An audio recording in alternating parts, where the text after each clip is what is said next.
Donc la réunion d'aujourd'hui du Club Marketing 2.0 de la DTM était consacrée aux crises sur les médias sociaux.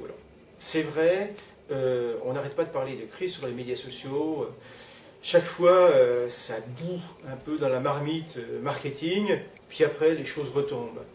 Il y a des tas de choses. Il y a eu, par exemple, la Redoute, les Trois Suisses. Il y en a un qui a eu un problème parce qu'il y avait un monsieur tout nu qui apparaissait sur le catalogue enfant. Qu'est-ce qu'on fait dans ces cas? Tout le monde va être choqué.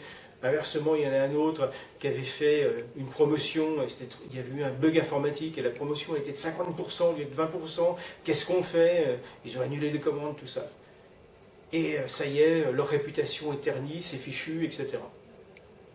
D'un autre côté, en fait, aujourd'hui, tout le monde continue à acheter comme avant.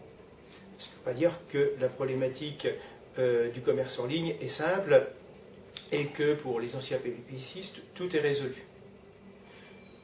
Et puis, il y en a aussi, c'est l'exemple de Chick-fil-A, par exemple, aux USA, qui, une fois que ça commence un peu à bouillir, remettent de l'huile sur le feu et se servent de la crise pour finalement se faire connaître, pour aller plus loin et éventuellement pour d'autres motifs que simplement des motifs commerciaux. Donc il nous est apparu important de faire le point sur finalement les crises sur les médias sociaux. Est-ce que c'est grave, docteur, ou finalement est-ce que c'est pas si grave que ça? Et de toute façon, comment faut-il réagir pour que ça ne dégénère pas? Donc on avait pour traiter du sujet 4 intervenants. Jérôme Lacombe de Scotch, qui lui nous a fait un panorama un peu général des crises, et ensuite Hervé Cabla de B-Angels, qui lui a approfondi un certain nombre de crises, celles notamment que je citais, aussi Ikea avec les affaires d'espions. Et puis pour continuer, on avait 2 autres intervenants qui ont participé à une table ronde avec la salle. On avait Jean-Paul Chapon de la Société Générale qui nous a donné son point de vue d'annonceur, et le dernier intervenant qui était Jocelyn Jarnier du groupe Full Six, donc, qui lui nous a expliqué un petit peu comment ils réagissent pour leurs clients. Okay, donc l'intervention de ce matin portait sur crise et médias sociaux. Est-ce qu'on parle plus de risques ou bien d'opportunités?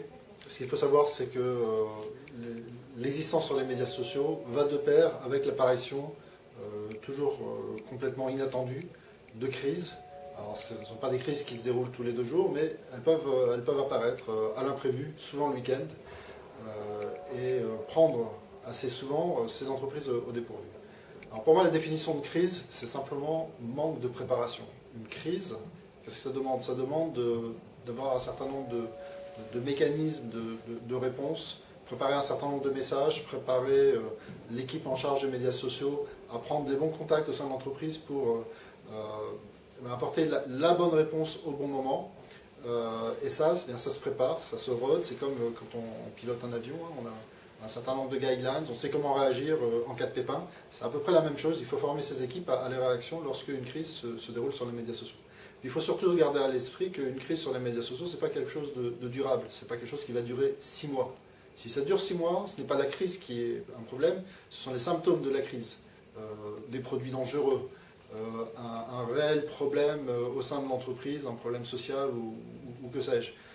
Les crises classiques sur les médias sociaux vont durer 24 heures, 48 heures tout au plus.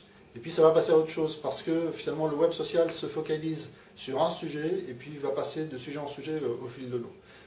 Pour quelle raison? Bien simplement parce que pour que la crise se développe, le web social à lui tout seul suffit assez rarement. Il faut que ça soit une combinaison entre le web social et les médias traditionnels, la presse écrite, la presse télé, la presse radio.